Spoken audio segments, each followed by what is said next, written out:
Welcome to the Mike on Much podcast. I'm your host, Mike Veerman, and I'm here with my friend and trusty producer, Max Kerman. Max, what's going on? I'm feeling great. You know, it's Thursday night. There's basketball on. We're doing the pod. Then we're going to watch hoops. It's going to be great. Sounds like a good night. Yeah. We are down one man. Our friend and pop culture aficionado, Shane Cunningham, is back in Hamilton, raising a child, doing his own thing. We will call him later on, though, for the dessert. Also, on today's show, we have the one, the only, Jerry O'Connell. He's sort of like, in a subtle way, kind of like a very, I don't want to say iconic face, but he's pretty like, if you saw his face, you'll know who he is immediately. There's other celebrities that maybe are technically more famous than him. Yeah. Like Joaquin Phoenix or something like that. But I think I'd recognize Jerry O'Connell's face before I recognize Joaquin Phoenix's face. He's a very recognizable face. And he's sort of been in pop culture and movies and TVs for the last, 25, 30 years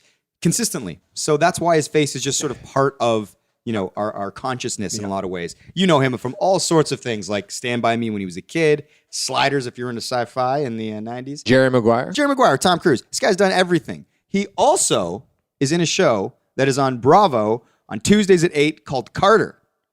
I got a whole story about how I went to a screening with Jerry, kind of had a fun, I'm going to set up this interview a little bit later. Okay. But Max, there's also some more exciting stuff going on right now. So for our listeners who don't know, we're recording this, like you said, on a Thursday night. It's kind of late because you needed to push this stuff back. Yeah. We're doing this in Dan Hamilton's condo right now. who lives in your building, That's right. 9 floors below you. That's correct. Yeah. And the nut just walked in the door. Our condo. Oh, sorry. Oh, I see how it is. I was like, why does the nut look so indignant? I know, right he's now? incredulous over there. Yeah. I thought it was like because we didn't have a mic out for him or something. He's like, and then Dan Hamilton's back there drinking a beer. And the reason, Maxie boy, that we were doing this here and not at my place where we would normally do it if we were doing it late is because my wife, Danika, is pregnant. I was going to say drum roll, please, but just straight to applause. Congratulations on behalf of everybody. Thank you. And because of that, I was like, we don't want to bother her. It's almost 9 o'clock at night. She's making a human. She's terraforming her body. It's insane. So it's like, let her. I've seen Dan giggle over. Why are you laughing, Dan? Because only sci-fi nerds use terraform. Yeah, that was a big word. All right, guys. So anyway, she's doing that. We wanted to give her space, but this is kind of turning into a fun pod thing. I mean, the nut just walked in. We got Dan Hamilton. Yeah. There might be a couple beverages There's here. a couple beers. It's going to be nice and loosey-goosey. That's right. So before we get to other stuff, walk us through, I don't know if this is too... How You Make a Baby? Yeah. What song were you playing? Because I don't know if this is too personal, but I know there was a time when you and Danika were, we'd ask, anybody who's married or been together for a long time and in their 30s. Sure. You go, oh, you guys think about kids? Yeah. And there's a time where you guys were like, I don't know. Like you genuinely seemed to be unsure about the whole prospect. And then, of course, now you're having a kid. So what was there a conversation or many conversations that were had? You're Mike on muching me right now. Great question, Max. Thank you. I feel, well, here's the thing. We were very content and happy to be sort of like youngish professionals, kind of like, let's focus on our careers. And it was never something for either of us where it was like, for a lot of people, I think they're, whether it's marriage or kids, I think they maybe are like, I really want to be a dad. Our good friend Mark Myers said he always knew he wanted to be a dad. I was always like, if it's the right person, like I kept punting, like I'll think about that when I need to think about it. But in the interim, I'm just going to focus on other stuff because it just felt so far away and so sort of like foreign to me. Yeah. But yeah, in the last like little bit, we kind of started talking about it, and I guess we just felt like the time was right. And we were both out. Like it was like it's kind of like she's like, "Are you into it?" I'm like, "Yeah." Like, "Are you into it?" She's like, "Yeah." And we kind of just went for it, man. Yeah, because I always thought Danika had a very... Wouldn't have sex with me? Yeah, yeah. I was like, I was just shocked that you guys even did it. No, that, she always, she loves her niece.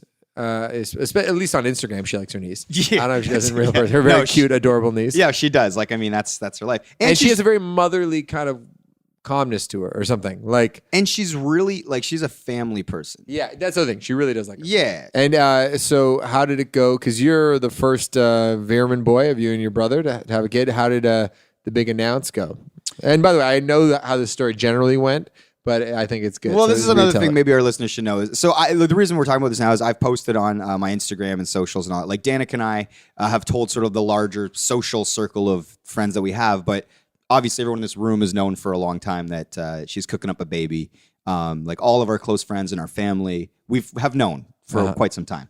So like no one in here is shocked. In fact, the Nut and Dan are just staring at their phones and drinking beer right now. That's true. I'm making a fucking human, guys. Very touching.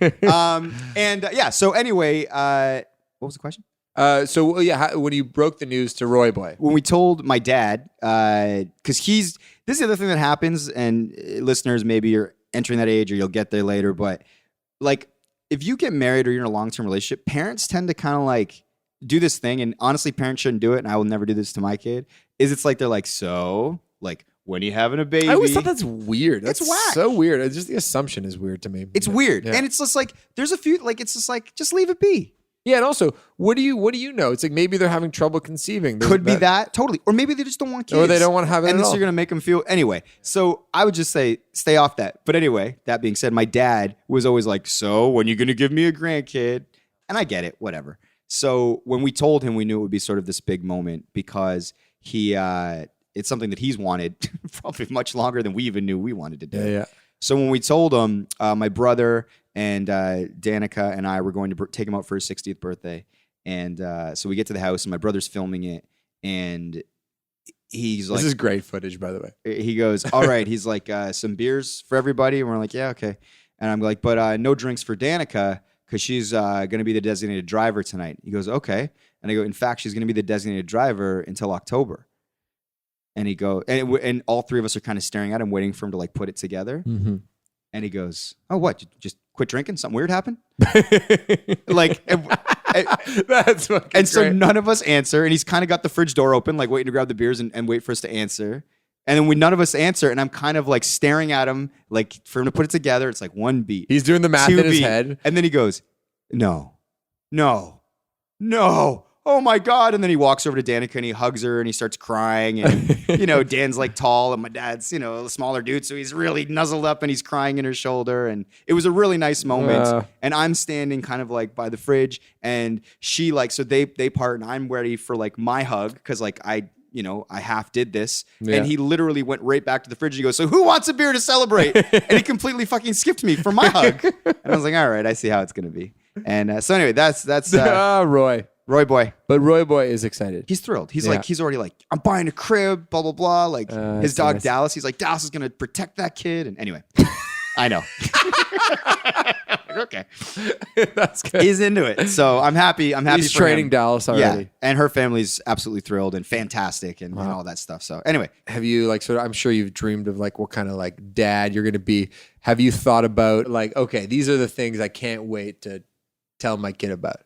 Right. I'm interested in the idea of like raising a human being and sort of imparting the qualities that I admire. Like I hope that the kid is like empathetic and not like a sociopath or a little shithead or, you know what I mean? Like I basically Danika is such a good person. And I think that the two of us together can, to answer your question, I have big thoughts about how I want to do it. And like, who knows? Because at the end of the day, it's like, you can't make your kid into You can't make something- it, but I will say that like, for instance, my dad, two things that still are with me today, like his love of sports and his love of the Beatles. Yeah. Like those are things that he introduced to me when I was like, the first movie I ever watched was a Beatles movie. I was reading the sports page or at least the box scores when I was 4 years old. Yeah. Because that's something my dad showed me. And my dad is not a pushy guy at all. And I don't think you'll be a pushy dad at all. But there are fun things that you can do with your kid that's like, oh, this is like a fun kind of bond we have or a sensibility. Is there anything that you like? Because I've been talking to Dan about this, our Dan, about you being a dad. Oh, about me being a dad? Yeah, and just you like- guys are talking about me being a dad Talking about behind you my being a back? dad, and also just you being, like wanting to show the baby great comedies. Sure. And great movies. It's just or basketball. Like we're gonna watch basketball together, and it's gonna be kind of fun. Like even and if you grow out of it, that's okay. But like as an introductory kind of thing. Absolutely. Like all of those things are like exciting to me for sure. But one of the things that somebody said this to me, it might have been my brother or somebody else. Maybe somebody texted me. And I feel bad because I'm forgetting who it was that said this, but maybe it was Sean Menard, actually, director of The Carter Effect. He said he'd messaged me after he found out, and he was saying, it's crazy. Like your kid is going to have like more than 100 episodes to listen to of you doing what we're doing right now. Yeah. Like even like the band stuff I have, like there's kind of like this, like, I don't want to use the word legacy, but there's this like box of content that they'll be able to go through. It's like these podcasts that we do, they'll be able to, like, there's a record of me in this time, whether it was like the band, those videos, those things. I mean, you have this as well if you ever have a kid. Yeah. That's cool though. Cause like I think about like my dad who, was a social worker, but when he was in college, it was like the radio DJ. And there was like a newspaper article for the college paper written about my dad as a radio DJ. Yeah. He had a big beard and a big afro. That's awesome. And it was like 1968 in Detroit. And I was like, that's kind of cool. So it's like, and when you love to hear like tapes of him talking and who he was then. yeah, there's so much more of that for us. I know, it's all documented It's all now. there, which probably for some people it's like, this is a problem. There's too much out there. But I think actually, I was thinking about that idea about with the podcast itself. It's like, because I don't keep a journal, and I'm not that interested in like documenting my journey. Totally. But by virtue of Instagram and Twitter and this podcast, there's at least a curated version of a diary. It's not like the most sort of painfully open. Shane segments Yeah, Shane segments are. will age like that. They will, but at least there's something that's kind of cool. There's a record. There's a record, which I think is kind of Of us being casual and talking. Anyway, so when I thought about it in that context, it's all cool. Yeah. I mean, but I'm like, I'm into it. It's gonna be super fun, and we'll see how it all goes. I just hope that the baby's healthy and happy, and everybody, it all works out. Man. Another dad in the Champagne Boys group. Champagne. We're gonna be called the Champagne Dads at some point. I know. It's all changing. Hey, here's a question for you, actually. In me complaining about having to grow up, I was thinking about like how much commitment or expectation I like should have for everybody's kids. You know what I mean? Because you're my friend, Shane's my friend, Yeah. Jug's my friend. But here's the thing: I have 4 nieces and nephews, Yeah. and that takes up a lot of my time. So I don't know how much more time I have for little kids, or just to be invested in to be like Uncle Max. Yep. And sometimes, when you're a good friend, you become like the uncle character. Sure. I don't think I can be an uncle character for everybody. I will tell you this. So what do you want from me? From our perspective, Yeah. you owe us nothing. Okay. We don't want to put them kind of burdens on people. Just our friendship. Just our friendship. Okay. And I'm It's sure cool. I'm going to love the little person. Yeah. And Hey, in the same way I haven't met Lucy yet, I'm sure I'm going to love Lucy. I met Lucy. Oh yeah. How was that? I was there this weekend. Yeah. It was great. Shane's like dadding out. Yeah. Like he's taken to it. Full on dad. He's a full-on dad. Yeah. What else been going on, my man? Well, a couple things actually that I wanted to get your advice on. Oh, okay. So last week on the pod, I talked about my cell phone use in Europe and how I didn't really care to change my cell phone habits at all. Other people are a lot more disciplined when it comes to sort of recognizing that there's going to be data overages, that it costs more money to use your phone if you're in the United Kingdom, for example. I said, screw it. I'll pay whatever it costs. I got the bill, and the bill was $2,500. Yeah. And then I posted it on Instagram, posted the bill Yeah. on Instagram stories. Saw that today. And then I got a call or a text group from Shane, you, and manager Ash saying, Max, you left your phone number in. When I saw, I was like, that is so Max. That like to just kind of overlook that, just like post your phone number on Just our socials. Big picture guy. Honestly, I'm such a fool. Sometimes I wonder what my IQ is. Like sometimes I just think I'm so stupid. Like, for instance, I went to school. I have an honors bachelor degree in political science, meaning that I had to write a lot of essays. Sure. I still don't know how to use apostrophes properly. Every time I was like, Happy Mother's Day to all the moms out there. We got some great moms. I got the apostrophe wrong every single time. Like if it's anything kind of detail related, Yeah. I'm really quite pathetic about it. It's okay. Don't beat yourself up. No, and also, okay, well, I'm getting to another thing. So, for instance, like if, with a band, we have to have meetings, like, Sure. with management or production, we're doing a lot of planning on the rally. If the meeting goes longer than 8 minutes and it's something I'm not interested in, I just zone out. I go on my phone. I need to go for a walk. Like I'll be in the middle of a boardroom and I'll just have to go for a walk, like 9 minutes into the meeting. It's so wait, you just stand up and everyone's like, well, there goes Max. kinda. People have come to expect that to me. But then because the band is doing fine, I think people started to handle me with kid gloves where they go, oh, Max just needs to do that. Yeah. I'm really not living in reality at all. Like I have no I don't really do anything that I don't want to do. Sure. I mean, that's a good way to live, man. It's a great way to live. But sometimes you find yourself slipping into this realm of no consequence. No, because I like to think that I make up for any of my deficiencies in other ways that other people maybe aren't as good at. I couldn't exactly tell you what that thing is. You just know you're worth it. I'm just That's all you're saying. I'm worth it, babe. So last week, I was also talking about having to outfit this new apartment I'm living in with Lauren. One of the things I really hate, and I mentioned this last week, is like outfitting an apartment. I love going into a nice apartment. Like Anthony in our band and his wife Scarlett have a great place. And every time I'm in there, I feel it. And like you have a great place. Mike D has a great place. Every time I go into a great place, I'm always like, oh yeah, this is the way to live. Yeah. It's clean. It's hip looking. It's awesome. I just have zero interest in actually executing that. So, but if it's my place, I actually have to do something. If I'm a partner, I have to go to IKEA. I have to, go to the garden center, et cetera, et cetera. Now, we found a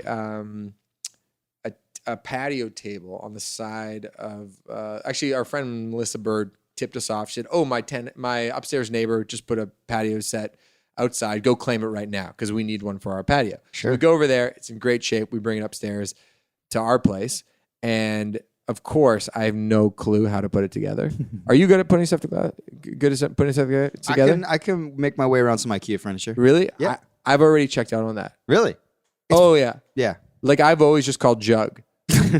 Who's my old roommate. Even when he stopped being my roommate, I'd be like, Jug, come on over and do this. Because I didn't know if I tried to work on it for more than 90 seconds, I'd be like a real nightmare. And I'd turn into a real grump. I see it as like like if say we buy a piece of furniture that it does require assembly, IKEA or otherwise. I do like to take it and like I'm not like a man's man. I don't like do handy things. Yeah. But I can handle it if you give me the instructions. I put in like my earbuds, I listen to some music or a podcast, and I go to work. And there's a real sense of accomplishment in building one of these things. Oh, yeah. Whenever there's any instructions, I'm out. I'm just calling Dan. I'm calling Jug. I'm calling anybody who will figure this out for me. And then here's the thing, though. My mom is a very handy person. And she comes from like, her grandparents were farmers and her dad was sort of like a serious, sort of like industrious kind of guy. She's very self-sufficient. When I was a kid, she was the one in our family taking me to the hardware store. Okay. My dad is useless when it comes to that stuff. He's very good at other stuff. Yeah. Also can't sit in a meeting for more than 8 minutes if he gets bored. Yeah. Honestly, I get it from him. So my mom is very ashamed of me for being Your lack of handiness. Yeah, and there's been instances before where I needed to call somebody to help. She's like, Max, you need to figure out how to do this yourself. This is part about being an adult. So anyway, I'm at my parents' house and I'm like, hey, we got this table. I don't know how to put it together. I'm going to call Emily because Emily, my sister, inherited the handiness from my mom and I inherited the handiness from my dad. And so the Kerman men are totally useless. The Kerman women are the best. Yeah. They're so good at everything. And Emily is amazing at putting together anything. So then I say to my mom, and I say, yeah, I'm just going to call Emily. And she's like, don't you call Emily. She has enough to do. I'm like, no, she's good at it. She's good. She's like, no, you have to do it yourself. You have to figure out how to do it. I'm like, Mom. And then my dad is standing behind her just laughing, going, ooh, he's making the phone signal in his hands. He's like, call Emily, call me. Because whenever my dad needs anything done, he calls Emily. That's amazing. Yeah. And so I'm like, Mom, look. It's also a chance to hang. Well, this is it. People have different strengths. And people take joy in executing their strengths. I am good at organizing baseball trips. That's what I said to my mom. Let's not deny our nature. This is it. It's called the division of labor. There you go. Adam Smith, famous economist, I think he said that. Yeah, you get to do the fun shit, and other people do all the lame shit. That's exactly what he said. It's a great division of labor. It's a great division of labor. So anyway, so that's been me putting together my apartment shit. Yeah. Yeah. Anyway, well, speaking of relationships. We're here supporting our friend Dan, who's actually going through almost possibly, we don't know this for sure. I can't believe you're talking about this on air. This is great. I was coming down to Dan's condo and I said, guys, I'm going to pick up some drinks because after we're done the pod, we're going to watch basketball. And then Dan texted me back. He said, the girl I'm seeing right now, she's going out for drinks with her ex-boyfriend. That was at 4:00, and I haven't heard from her since. It's like, guys, this might be a long night. Buy me extra. Not get over here. Just a quick update. While you guys were recording, Dan and I are sitting next to each other on the couch, and Dan texted me from 3 inches away that she still has not texted him. Wow. So, here's the thing is that, when you're in a newer relationship or you were single and, if you're seeing or at least talking to somebody, every night is exciting, That's true. Yeah. And some nights it's full of glory. You're making a connection. Yeah. You're experiencing new things. Some nights she's going out with her ex-boyfriend and you're depressed and you want to just throw yourself out this 9th-story window. So we're here with you, Dan. Hammy, can we keep all this? Yeah, sure. But, and you know what? More important than us keeping this is we're here for you. And after we get off these mics, we're going to sit on that couch with you and have a cuddle. Here's a question, actually. This is for everybody in the room. I love these kind of moments. Someone's going through something that's kind of exciting, and ultimately, I'm sure it'll be fine. I'm sure she'll text you in like 20 minutes. But like, there's an excitement. Now, the more people that get shacked up, those kind of exciting, kind of like whimsical, like fun moments don't happen anymore. It only happens when you're young and single. So how do we, hold on to that? How do we keep the magic going? Yeah, how do we keep the magic going? I think Shane, was it you this or say in another dessert where you just have to keep, it's like you got to wait until the divorce? Yeah, I guess when the divorce is kicked, you got to cycle out. Well, here's cycle out. Here's the problem, male or female. Here's the thing: is it's like nothing will ever be as exciting as it is in the beginning. And when people talk about relationships and they talk about how it's work, what they're really talking about is the sort of fading of excitement, the absence of shock and delight, because we want to be surprised, right? So the thing is, anytime you've been in a long-term relationship, anybody listening, I think could relate to this, and maybe there's some weird unicorn couples out there that are like, I'm still surprised every day. And it's like, and you're like, fuck you. Good. I'm glad you're living such a great life. That's the work part. Yeah. But if you find the right person, man, it's not. The work can be joyful. It can be cool. It can be really gratifying. It doesn't feel like work all the time. That's right. It's like, I just want to be around you. Yeah. Maybe this isn't helping Dan's feeling right now. Whoa. What was that?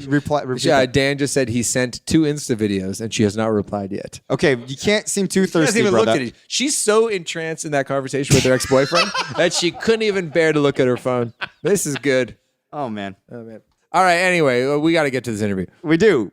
With the one and the only, like you said, very recognizable face and a very accomplished actor. He's literally worked steady for like 30 years. Mr. Jerry O'Connell. What was he like? He was a good dude. He's one of those guys that's like, really, I think he's just probably naturally very personable. But he's like the sort of guy that when you walk into the room, he immediately is like, hey, how was your day? What'd you get up to? And good. When you interview like celebrities or people that are in entertainment, it's like, even if he doesn't necessarily care about my day, just the fact that he's savvy enough to even ask that, because it's like, it doesn't take much. You do this too, I think, when you're doing press or junkets. Well, you know what? I always find that when you meet somebody who does that, who's like a kind of just a professional, famous person, you respect the fact that they know who they are and know what they might mean to someone, and that they go, I'm going to do the thing that would make someone feel okay.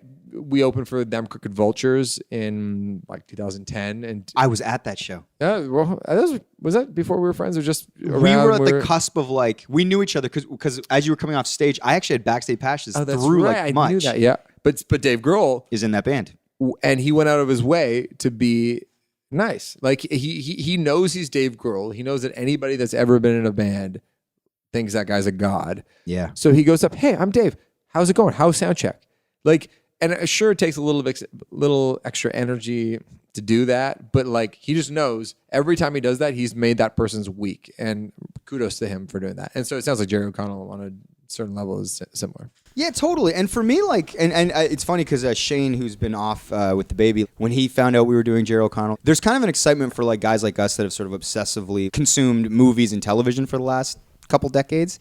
He's been around. He's been in so many things, like we said off the top, that it was interesting to sort of talk to a guy that became successful at whatever he was, 9, and then managed to work steadily all the way through and sort of has this ostensibly healthy marriage with Rebecca Romaine and his kids, and he's got this new show, and it was just it was a cool talk, and it was funny because I'd watched the show and like the screener they sent me before I talked to him, and then right after that, Sarah McLaren, who sets these interviews up, shout out to Sarah, she said, hey, we're doing a screening at the Hazelton of the thing. It's like, Jerry's going to be there if you want to come. And I'm like, and she goes, open bar. I was like, what time does the screening start, Sarah? So I end up going to the screening, me and Sarah hanging out. Jerry comes up like, hi. You know, he's super cool. And one of the funny things about Jerry is at that screening, he... I don't know if it's because he'd been doing press since 6 a.m. and then the screening was at like 6:30, and he'd just been going straight. Right. And afterward, there was like a Q&A that he did, but he had this kind of like really interesting energy, sort of right from the start. So we're all in this little theater at the Hazelton, so it's probably like a 35-seat theater, and we're sitting there, and they say a little speech about the show Carter that he's doing on Bravo, and the lights go down, and Jerry's in there like with us, like we're all sitting in a home theater watching with him. Wow. And just as the lights go down, there's like a beat of silence, and Jerry goes, anybody got any edibles? That's funny. Slays the room. He's just like one of those guys that's kind of always on and like wants to put people at ease. Yeah. And then afterward in the Q&A, maybe he had some edibles, I don't know, but he was pretty punchy and just open, and he was like busting jokes. And he told really funny stories about like getting drunk in North Bay, which is where they shot the show Carter. And he told this kind of interesting story, and I don't think I'm offside telling this because anybody could have filmed it in the room. But he was very honest, and he was like, maybe this is like a weird story to tell, but he talked about doing that show Crossing Jordan, which like ran for like 8 seasons or something. That was a big show. Big show, network money. And he talks about how he was in season 5 of the show. He said he was like bored to death. He said, but the thing is, he was making more money than he'd ever made in his life. And he goes, I know that's going to make you all probably not like me very much to say that, but he's like, but I was making so much money. So I get why people stick with these shows even though they're bored. He's like, how many times can I look at a computer screen and be like, we have a match? Or kick in a door and be like, freeze! He's like, and I'm not like Daniel Day-Lewis or anything, but I like being challenged, but the money's just so good. You stay. So he was like telling stories like this that were genuinely funny and self-aware and cool. And honest. Too. And honest. Yeah. Anyway, so all I'm saying is charming guy, interesting dude. And one thing I do want to note is, so when you listen to this interview, dear listeners, you're going to hear some weird like radio static throughout the interview. So what's going on here is we did this interview at 299. It's like this really fancy spot that they do all the fancy interviews in. And this like recording device we use, I guess, picks up these radio frequencies. I've heard it here or there, but it's never been too bad. I've never recorded in this room. The minute we start rolling, like, in these interviews, you can't stop. I can hear we're getting some radio interference. And you're thinking, fuck. 100%. Yeah. I'm like, fuck, this audio is going to be bunk. This is a nightmare. But I can't stop now. And I wouldn't even know how to fix it if I tried. Mm-hmm. So I just roll with it. So please bear with us. I'm sorry that there's a little bit, it gets better at times, it gets worse, but it's like a weird like radio signal floating through the air that this recording device is picking up. Hopefully it's not too intrusive, but it will never happen again because I immediately like went on all the message boards for this piece of equipment and I learned how to like mitigate that going forward. Man, and this goes back to your ability to do such things and my inability to read more than 2 sentences. As soon as you said, I went on a Reddit board to fix this problem, I got anxiety. Like I got anxiety. You got anxiety about that. Just thinking about having to do that one day myself. All right. Well, also, listeners, like we said last week, we've had a huge spike in downloads. Somebody on Twitter suggested it might be because people are on Wi-Fi, so it automatically downloads all our episodes. I dig it. Whatever the answer is, it's we'll good with it. me. Yeah. So please, if you're a new listener, if you're a Jerry O'Connell fan, we have more than 100 episodes. Please go back and check them out everywhere you get your podcasts, whether it's Google Play, Stitcher, SoundCloud, iTunes, the iHeartRadio app. We're there. Listen to us. There's over 100. Lots of good times. We love doing it. Leave a rating. Leave a comment. Do all that good stuff. Do you want to get to Jerry O'Connell? Let's do it.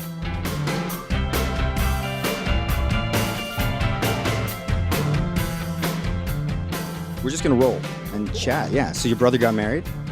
My brother got married. It was a gorgeous wedding. It was really fun. Super just like not crazy amount. Like I think like 60 people. Nice. And he asked everybody not to speak at all. He didn't want anybody talking at the wedding, but man, I was the best man, so I had to grab the mic and say a few things. I had some things that had to be said. Sure. So he requested no speeches. Right. And you did not abide that rule. I did not abide by that. And then the floodgates opened, so everybody came up and said something after that. That's funny. He was probably right in saying nobody Nobody say anything. But then as a catalyst, everybody said something. Of course, come on, you have to. You have a couple drinks, and they're getting married. You got to embarrass them. That's right. My brother was my best man as well, actually.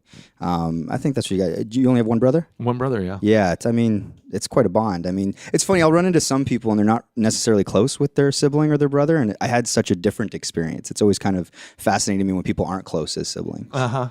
Yeah, I mean, listen, it happens too, Believe me, my brother and I have had our ups and downs, so I understand people who have issues with siblings. Sure.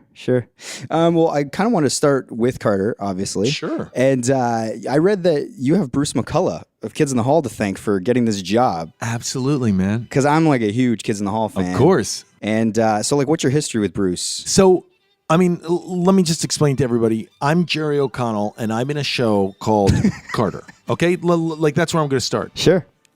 Carter is about a guy who's a Hollywood actor who plays a cop in a Hollywood TV show. One of those like standard procedural things. It's very successful.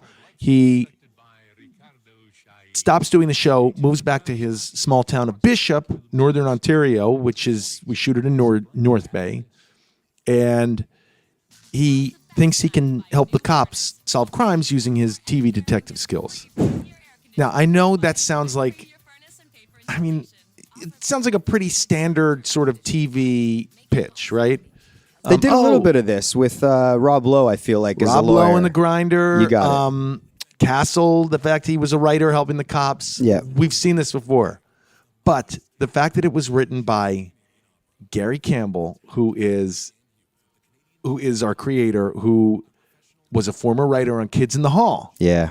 And has that sort of irreverent Canadian funny bone, so it's not just when I pitch the show, it's an actor helping the police department solve crimes. That's like sort of the cheesy pitch, but it's just done right with Gary Campbell of Kids in the Hall fame, who worked with Bruce McCulloch, who's one of the kids in the hall, who I worked for years ago on a short-lived television show. And I think Gary Campbell said, "Hey, what's the deal with this guy Jerry O'Connell?"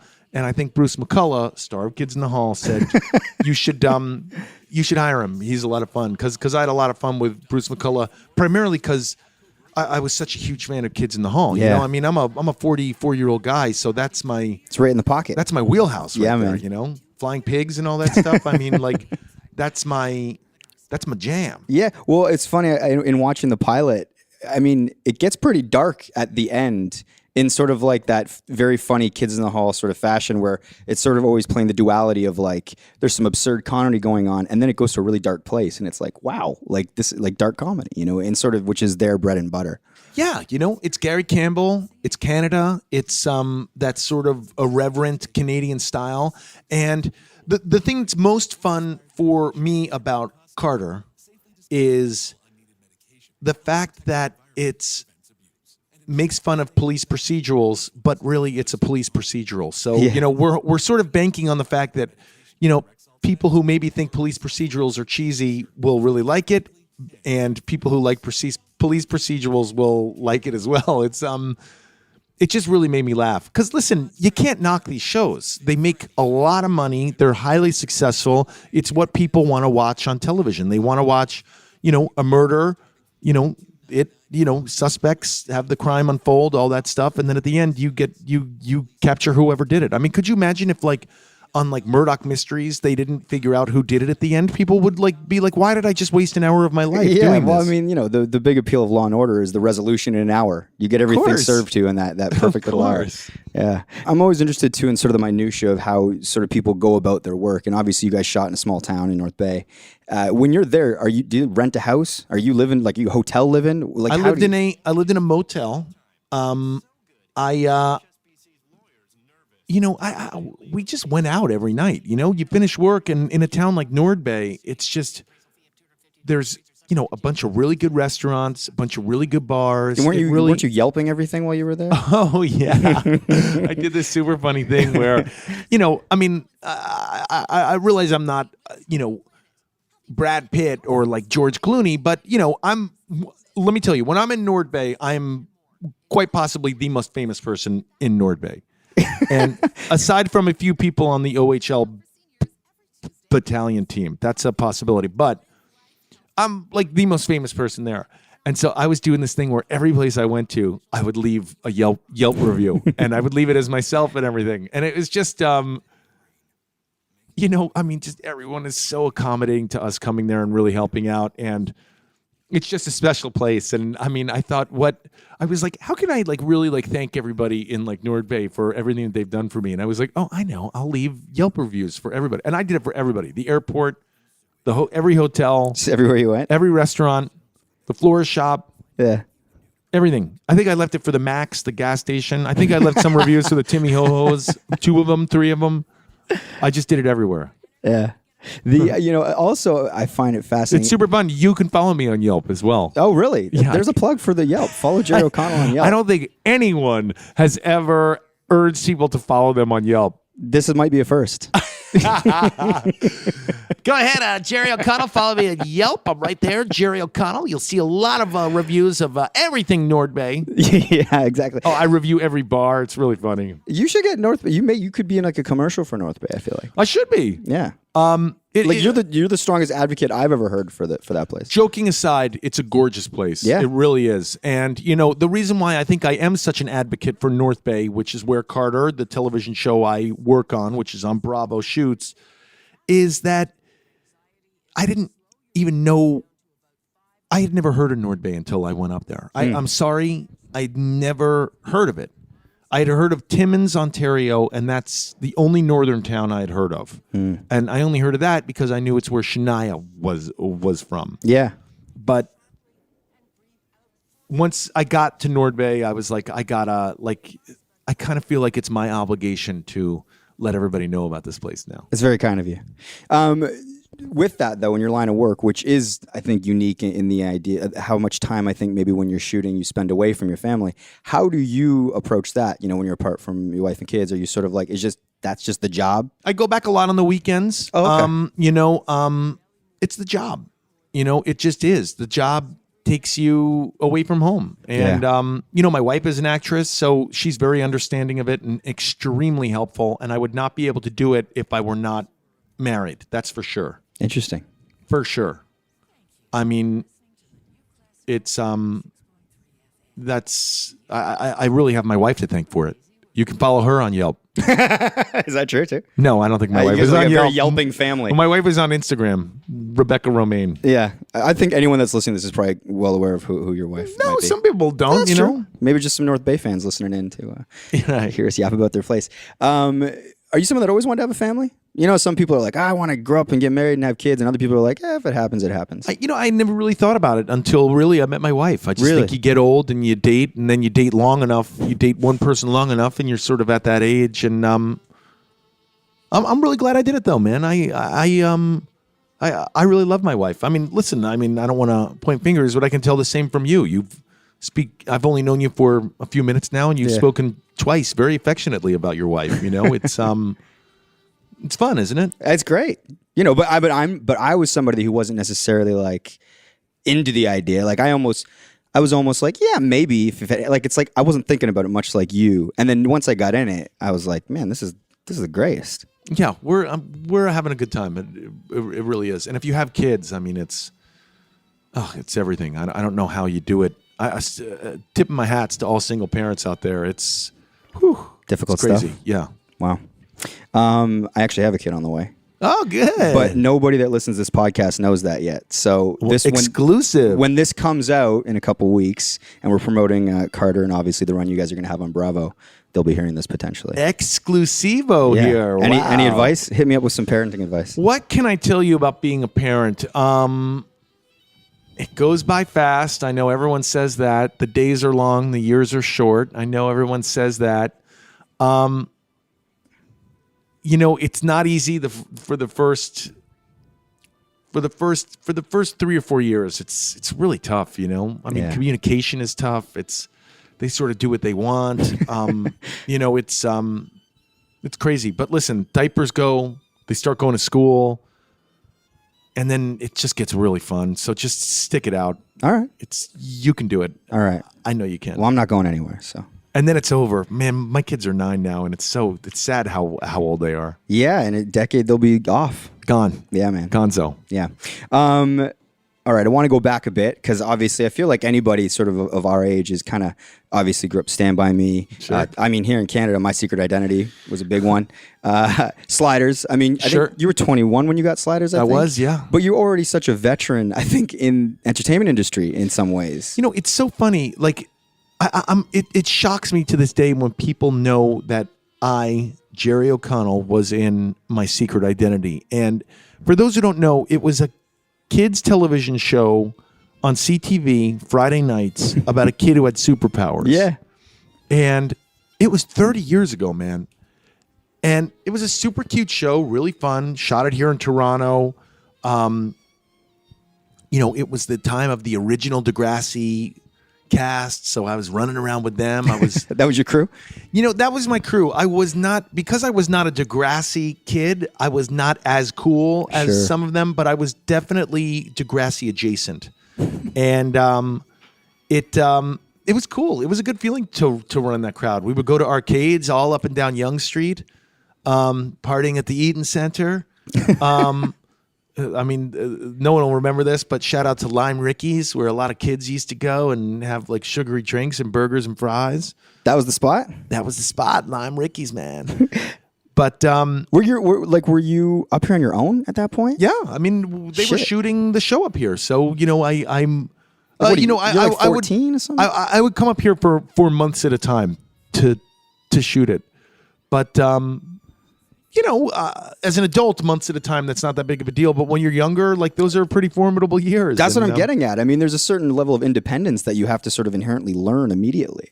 Yeah, and Toronto. That's why Canada's like such a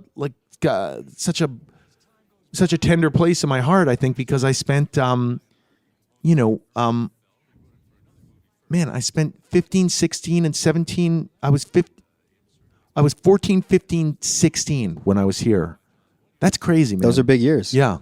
14, 15, 16. Well, even on that show, you can sort of see you physically change. Well, yeah, 14, 15, 16. Yeah. I mean, you get like chest hair and stuff. Like, it was great. But you know, my co-star in My Secret Identity was a guy named Derek McGrath, and everybody should look him up. He's a Second City alum, and he's just one of the funniest. And he was a real mentor for me. You know, I still stay in touch with him here in Toronto. Really? Yeah. You played the professor, for those of you that are.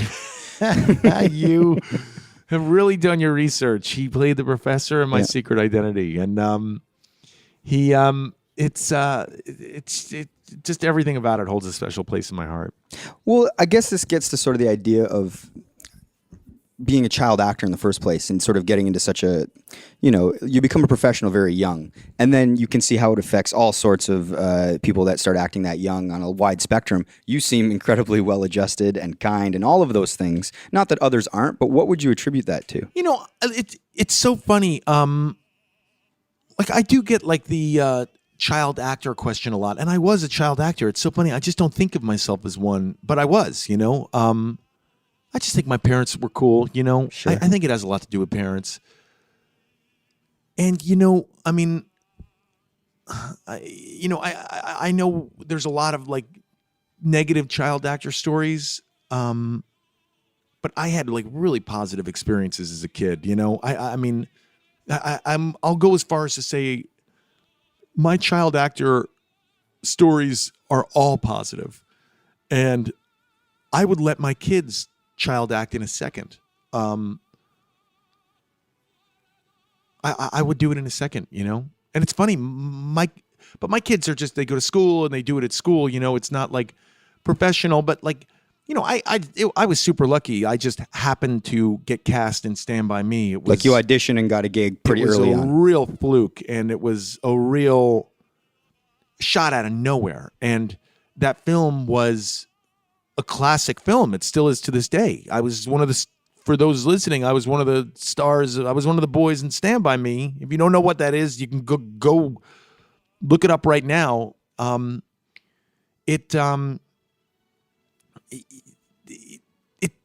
just propelled me to another level immediately, and I was real fortunate in that sense. And I just don't think it. I just don't think it happens like that in real life. Sure. Well, I mean, and that group is remarkable in its own right. You, River Phoenix, obviously of Will Wheaton, who went on to do Star Trek, and Corey Feldman. when you're in that group at that time, I mean, I guess it's a first experience, so how can you contextualize? But did you feel like, wow, there's something special here? Like, all four of you went on to obviously work. Not when we were making it. When we were making it, I just thought, this is just making a movie. And, you know, my father actually said to me before we made Stand By Me, hey, don't tell everyone you're in a movie. This thing is never going to come out. No one's ever going to see it. These independent movies get shot all the time, and they usually never get released. And it's like actually a great thing to tell someone, you know? It's like expectation management, you know? Absolutely. Because I think my father had worked with a guy who tried to make a movie and it like didn't even get released or something happened. And so he'd lived kind of the disappointment of, you know, my father was in advertising and someone he worked with left to go make a movie, and they made a movie and said, I'm quitting the advertising business and all that stuff. And like within months they were like back and they were like, oh, that movie didn't work out at all. So my father was like, hey man, don't tell anybody you're making a movie, because I work with that guy who told everybody he was going to make that movie and nothing happened. So just zip it and just enjoy the experience. And I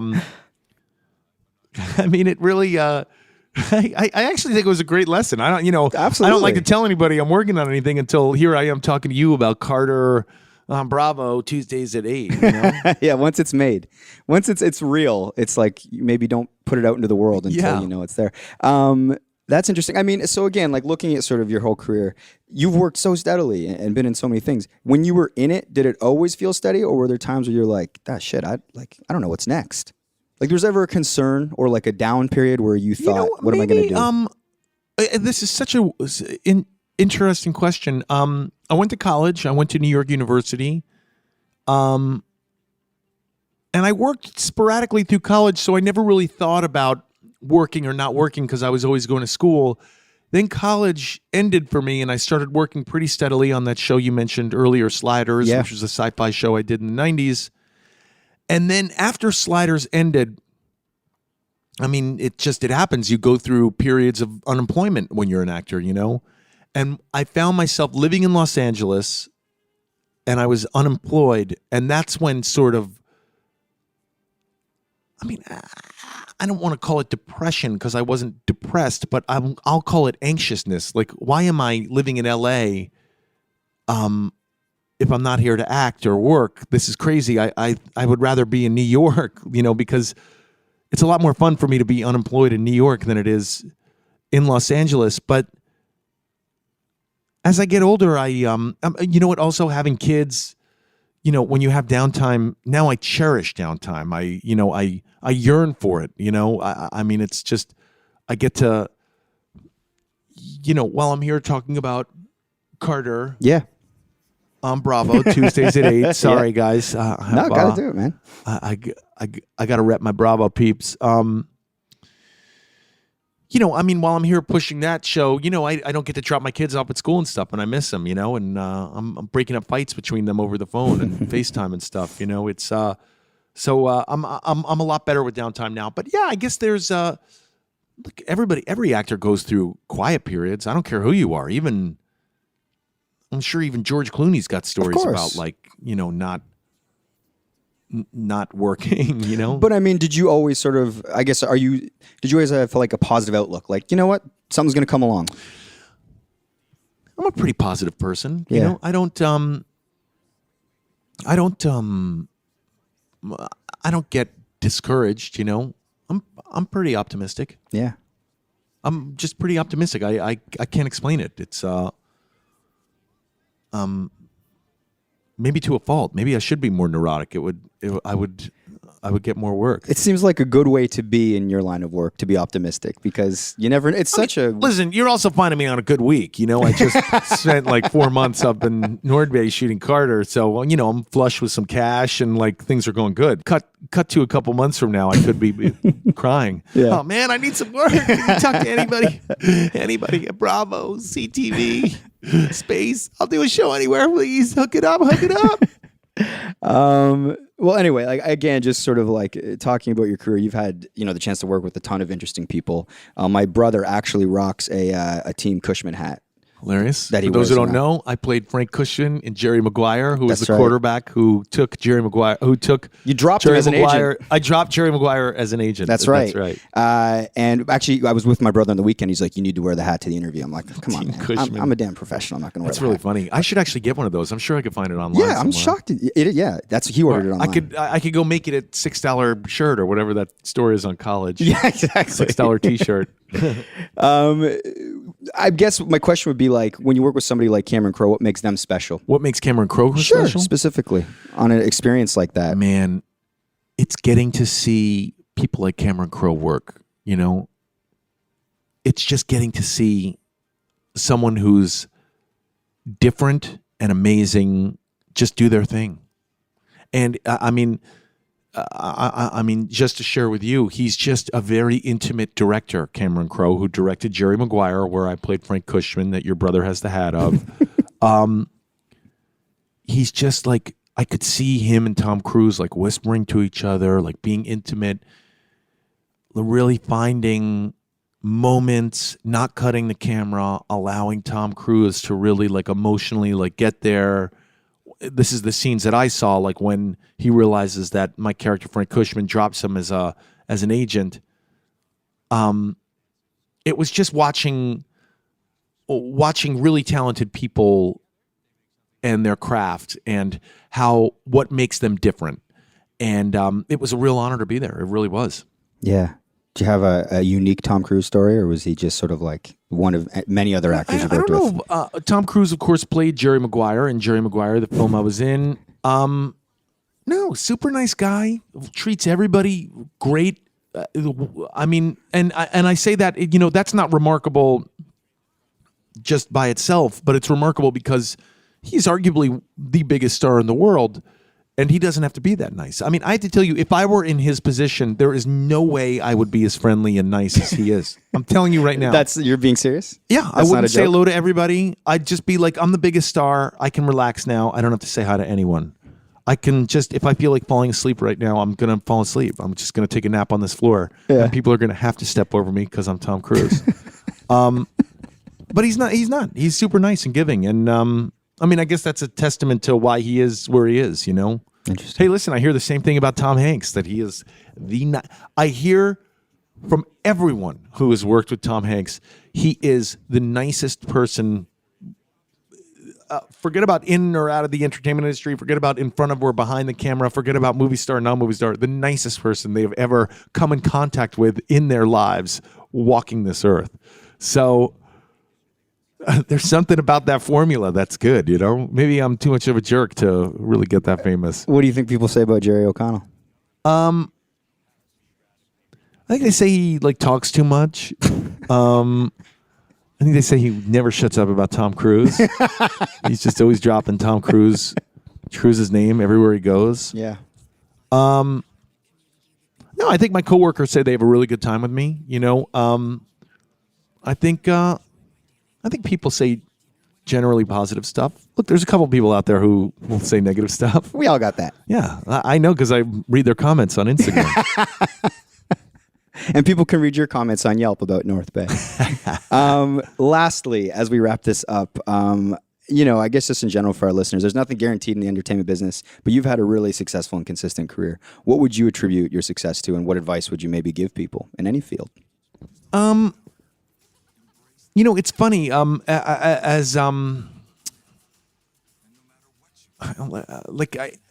at the risk of sounding pompous, like, you know,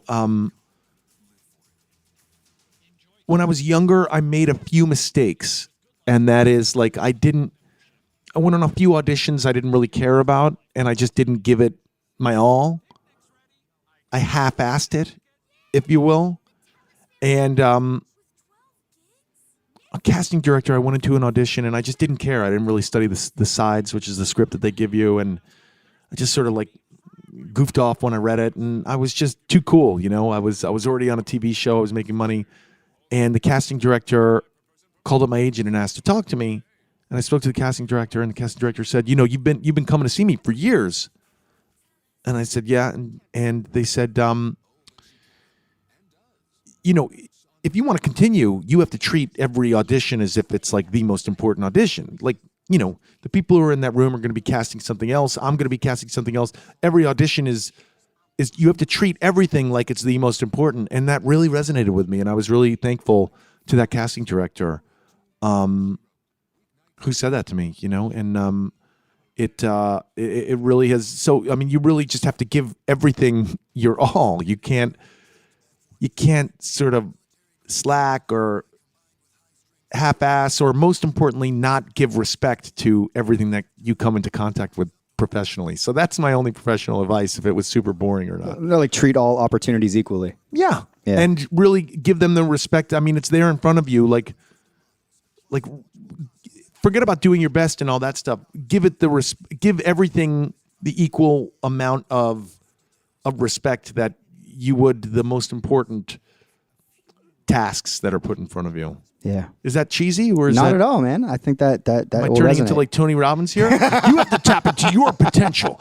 Let me tell you right now. Yeah. Well, thank you so much for your time. Thank you, man. I really appreciate it. Good luck with the kid. Cheers.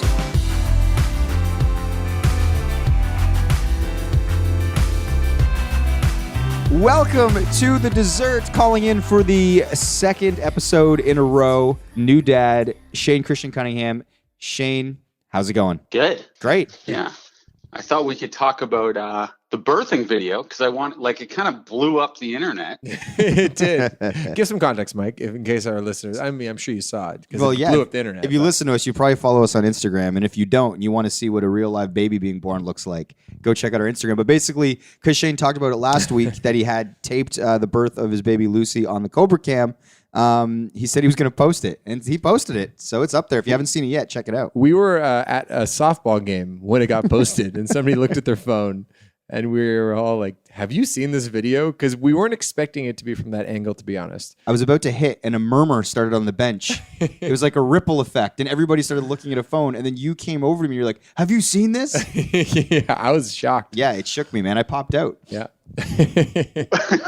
Good work, Mike. I just got that. I'm so slow. What did you what were your thoughts on it? To be honest, I didn't know how to totally comprehend it at first, and I didn't know exactly what to say. But I think after I thought about it for a minute, I kind of equate it to like that feeling of watching a National Geographic video where it's just like, that stuff happens in the wild. Like, that, animals need to be birthed, but you just don't ever expect to actually see it. And I've never actually looked at a woman giving birth before. I mean, like, I've seen like the movies where they're doing the thing that you described, where they're holding the partner's hand and screaming and stuff, but not the actual act of a baby like fully popping out and then getting handed over to the mom. I've never seen that. It really felt like a National Geographic film. But I did cover the vagina with a black hole. Yeah, that said vagina. Said vagina. Yeah. So we thought that was a nice touch.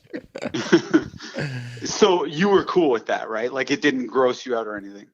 I think I still don't know how I feel You're about still it. conflicted about your feelings. No, but it was cool. But the thing about you, Shane, is that you're always honest and you don't like to censor yourself, even though you did censor something in this case. Oh, I wish I didn't have to censor it, honestly. If I didn't have to, I would. And it was shot on the Cobra Cam, so really, you couldn't see that much vagina. The quality's so bad.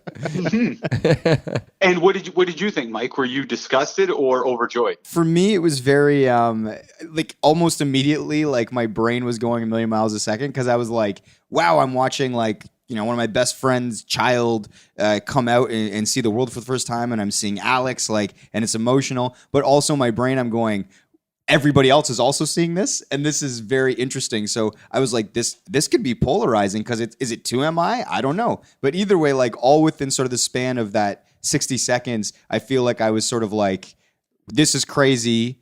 Do I think this is cool? Yes, I do, because it's nature and it's beautiful and et cetera, et cetera. And I also thought there's probably gonna be some people that are like, this is too much. But I think that's good too, because it makes for compelling content. Yeah, I think that's one of your strengths, Shane, is you bring up in your conversations, and I guess now in your videos, things that are kind of uncomfortable to maybe talk about or see, but they're life. And that's what makes you a good, comedic storyteller, is that you kind of get into the nitty gritty of stuff. And at this time, we got in the nitty gritty of Alex's pregnancy. Yeah. So do you think everyone should go to our Instagram and check it out right now? Absolutely. I think so. If you haven't seen it, pause this right now. pull up your Instagram, go to @MikeOnMuch, watch the video, Yeah. and start listening to us right now again. And did you get the music connection that I had there? I didn't even hear the music connection. To be honest. You know what's funny? Uh, It was Jesse Reyes, right? yeah. Yeah, because he talked about how Lucy looked like a little Jessie when she came that's out. funny. Because we support musical artists all the time on this show with interviews and stuff. But I totally illegally downloaded that song and threw it on that Instagram video without asking anybody. That's fine. I'm sure it's fine. Yeah. Okay. So I just wanted to get your opinion on that because oddly, I got contacted by the least suspecting person. He's actually the last guy I would think would be offended by something like this. And can you guess who it is? Is he part of the Champagne Boys? Kind of. Not really, though.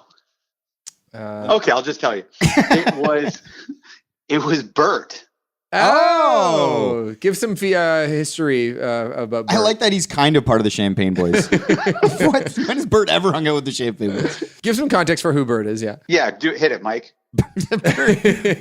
Bert is this like 70-year-old Dutch man that Shane befriended when Shane was a teenager, I believe, and they started making skits and stuff together. And Bert would buy Shane like Tim Hortons muffins and give him rides to and from work. That's pretty good. It's pretty accurate. Does that sum it up? That's exactly it. It just sounds really funny when you put it like that. I mean, anytime you describe your relationship with Bert, it is kind of funny. So there's no way around that. So Bert is actually one of the reasons my mind was expanded. Like Bert's, as you mentioned, he's Dutch, he's European. He has a very open, free, and loose view of the world and sexuality and not being ashamed of yourself or your body or anything like that. So Bert and I, when we first met, we started going to the YMCA together, and we would work out. And then afterwards, Bert would be like, "Okay, time to hit the showers." And I was like, "Okay, I'll do my normal thing. I'll put on my swimsuit, and we'll head into the shower because I'm ashamed of my genitals, right?" So Sure. And then I would get in the shower, and the first couple times Bert would tolerate it. And then on the third time, Bert says, "You're not going in that shower with those swim trunks on." And I go, "Why?" He goes, "Be a man." He's like, "It's embarrassing for you to be ashamed of your manhood." And he's like, "You're going to go in and you're going to shower fully nude." Just for some context, hold on a second. Just so the listeners' minds don't start racing. How old were you when this happened? I was like 14. No, I'm kidding. I was 20. Come on. I was 20. I was probably 21. Okay. But point is, I went in, and then instantly I saw why, Bert is a very well-endowed man, No, too. dad dick. He's got a dad dick. Yeah, he's hung like a horse, like just if we're not going to beat around the bush. But I am not. Like, I'm more like they say a grower, not shower. I'm like that style. So even though you are a dad, you don't have this famous dad dick that Max speaks doesn't grow. of. Just because you have a kid doesn't mean your penis grows. On Mythbusters Workaholics, here. they have a whole bit about dad dicks. Okay, mine's not like that. Yeah. Not yet. But I Some did. time. As Lucy grows older, you will too, or something. But I did get over my shame Okay. and in embarrassment surrounding that. And then Bert, at one point, he had to have a colonoscopy, and he made me watch the video that they give you afterwards. Like, there's an option to give it. So I literally watched a tour of his asshole, like on a film, and like went through it. And he was just like, "You got to learn this." Where was stuff. he showing you? Yeah, Just I like at the that Tim he- Hortons, he pulled why out his is Bert laptop or doing something? director's commentary? No, because I would go over to his house for dinners and stuff. We watched this after the dinner, not during. He was really like, "Shane, you got to learn about your body. You're going to get older one day. You're going to have a colonoscopy. You have to like what?" Like, he was very like educational almost. Sure. And then when this video hit, he just messaged me. He was like, "This is way too personal," and all this, and really coming down on me like I shouldn't be sharing something like that. And I was just like, "Listen, we took a tour of your asshole, and I don't think that was some big, beautiful, miraculous thing, but I do appreciate it. But this was literally just a baby being handed to my wife, and it was kind of like a beautiful moment." Yeah. So I did think Bert was a little out of line there. And Sure. anyone who thinks that this video is disgusting or too much, like, seriously, it's literally, if you think about it, it's nothing, because you're not seeing the vagina. It's just a blacked out hole.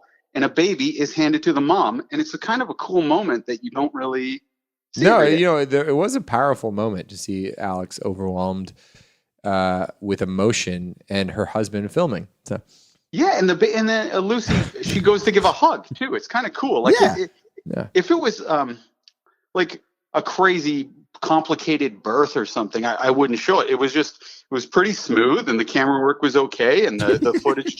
Like I was proud of it. Yeah, I thought it was awesome. Did you get any pushback from your family or anything, or did everyone find it beautiful? Everyone loved it, and like people were messaging me and saying like, "Oh," because my wife is obviously a school teacher. yeah, And, you know, she has parents who are school teachers and relatives and her dad and all that, who's not a school teacher, but, you know, he's a respected man. And they were like, oh, what do people feel about it?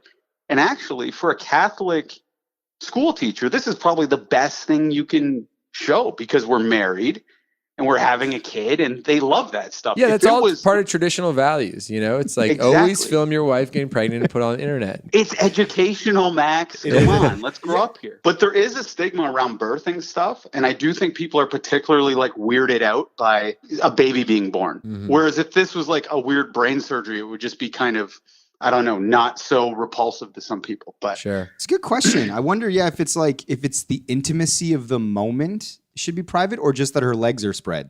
Like visually, that's weird for people. I don't know. well, I was in a documentary, oddly, with Bert, and it was about stand-up comedy, but it also had a scene where my friend Mark Myers, his child was born in it. And the only difference between that video and the one I shot was it didn't have a big black circle over his wife's vagina that said vagina on it. But you didn't see everything else, though, did you? Yeah, you saw the baby being handed to her. Whoa. And her But you never saw What's the the- genitals. You didn't see the genitals in my video, though. True. Yeah, like it's literally just an illusion. Like you just know it's there, and like people are like, if it was like an abortion video or something like that, my wife would be in like big trouble being a Catholic school teacher. But like the beauty of life or whatever is totally cool. Excuse me, sir. You can't have that HD Cobra cam in this abortion clinic. I insist it's educational. Are you public or Catholic school teacher? I'm a supply. I'll take what I can get. No, but speaking of controversial things, I wanted to talk about how easy it is to kind of be a parent.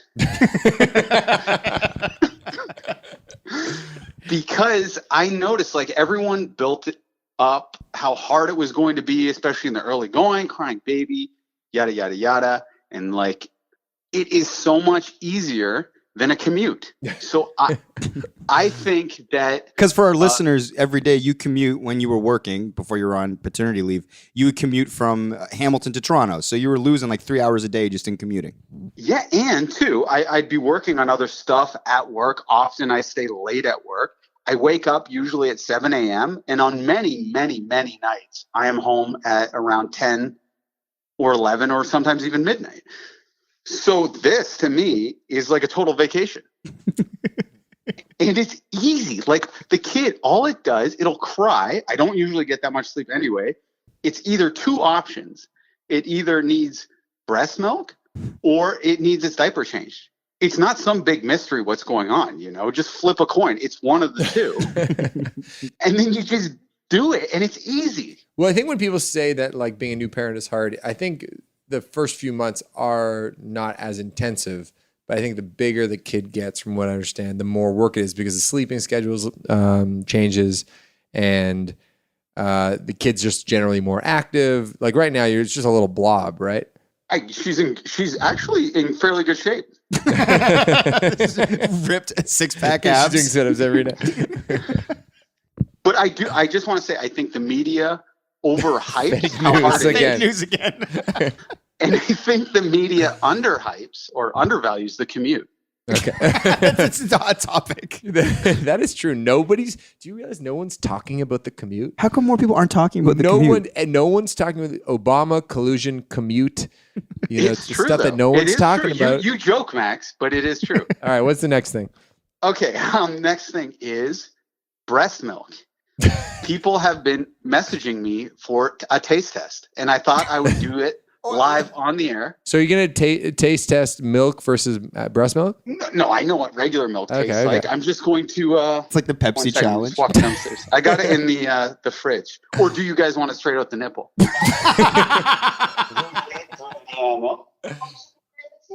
Okay, we'll try both. Okay, just going to the fridge. Nice. Wow, this might be a first ever for a podcast. Yeah. Like, you listen to a lot of pods, Max. Have I've you never heard it. one of the hosts live on air try breast milk for the first time? No. Okay, should I go straight from the nip or from the shot glass? This is really theater of the mind right now, my friend. Dealer's choice. Okay, I'm just going to. No, I'll do it straight from the shot glass. You don't look like you're lactating right now. Okay, ready? I'm kind of actually nervous about this. Okay, 1, 2, 3.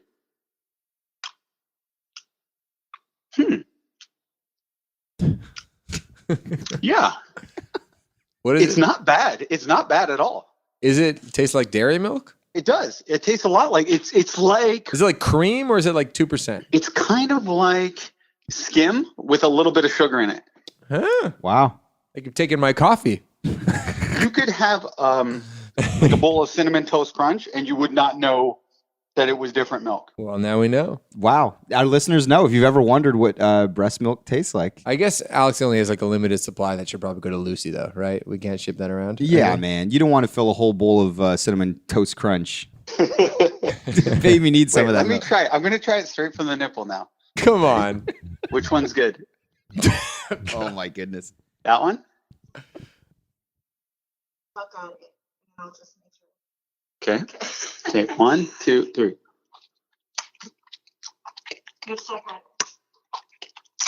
Nothing's gone. Nothing's gone. You've entered a whole new realm here. Max, you're the producer. You. It's not coming, guys. All right, done. This was a bust. This was a bust. Yeah, okay, we're done. It's a boob joke, Max.